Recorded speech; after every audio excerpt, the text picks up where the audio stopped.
Il y a eu un communiqué officiel, pas de communiqué. Une institution de la Côte d'Ivoire a fait un communiqué, aucun communiqué. C'est vous qui parlez jusque-là. C'est vous qui ne faites que parler, vous parlez, vous parlez. On dit que, il paraît que on l'a menotté, il paraît que on l'a frappé, il paraît que elle a la maca. Jusqu'actuellement, c'est vous qui parlez. Bonjour, bonjour, bonjour. Alors, c'est lundi et les nouvelles tombent. Affaire Lolo Beauté. Alors, ce week-end a été complètement noyé par l'affaire Lolo Beauté, la nouvelle de l'arrestation de Lolo Beauté, Louise Makosso, et beaucoup se posaient des questions, beaucoup se demandaient si d'abord si elle avait vraiment été arrêtée, et puis si vraiment elle était arrêtée, quelle aurait été la raison de son arrestation. Et ce qui en est sorti, il y en avait qui parlaient du Petugate, il y en avait qui parlaient de la plainte de Manaja confirmée, il y a aussi l'affaire de son réseau de WhatsApp où elle a pris beaucoup d'argent chez certaines personnes pour faciliter des rencontres amoureuses, mais cela n'a pas été fait, donc escroquerie. Alors, lundi et les nouvelles tombent.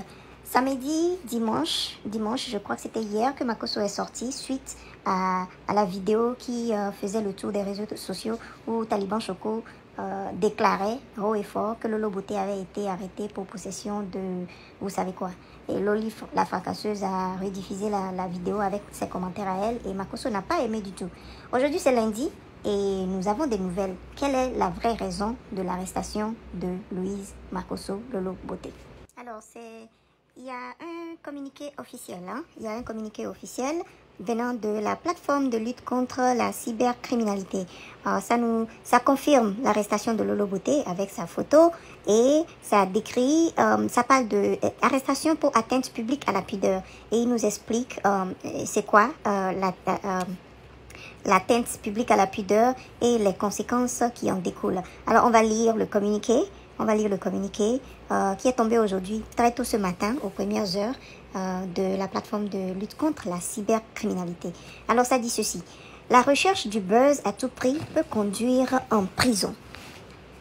L'atteinte publique à la pudeur se définit comme étant un acte impudique, choquant la morale, commis dans l'espace public. Elle est susceptible d'aboutir à une peine privative de liberté. Cette action posée envers des mineurs constitue un facteur aggravant.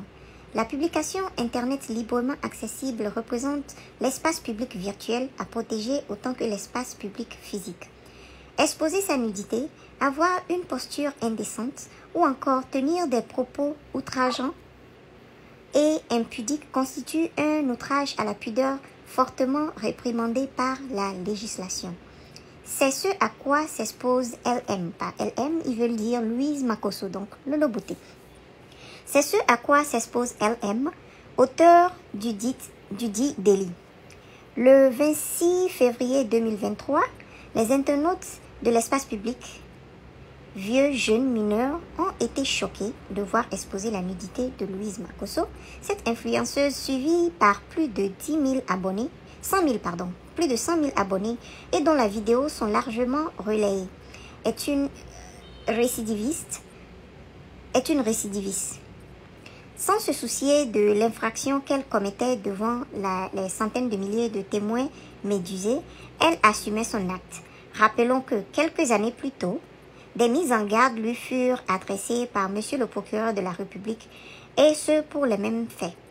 À la suite de ce énième acte, Louise Makosso a été interpellée le 2 juin 2023 par la PLCC. Il est important de noter que résidant dans un pays autre que celui de la commission des infractions n'empêche pas d'être traduit devant les juridictions, soit par des voies de coopération judiciaire, soit lorsque le suspect apparaît dans la juridiction compétente.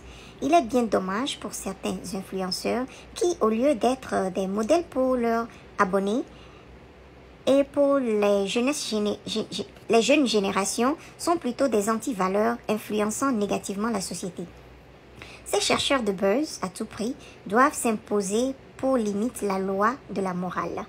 Pour conclure, Louise Makosso a été déférée au parquet ce lundi 5 juin 2023 pour répondre de ses actes. Fin du communiqué. Alors, voilà la situation. Voilà les faits qui lui sont reprochés. Selon les rumeurs, il y a d'autres plaintes, notamment la plainte d'escroquerie par rapport à la situation de WhatsApp et la plainte de Manager confirmée. Manager confirmé qu'elle a accusé ouvertement, également en public, d'avoir, vous savez quoi, d'avoir pris le boda de DJ Congélateur.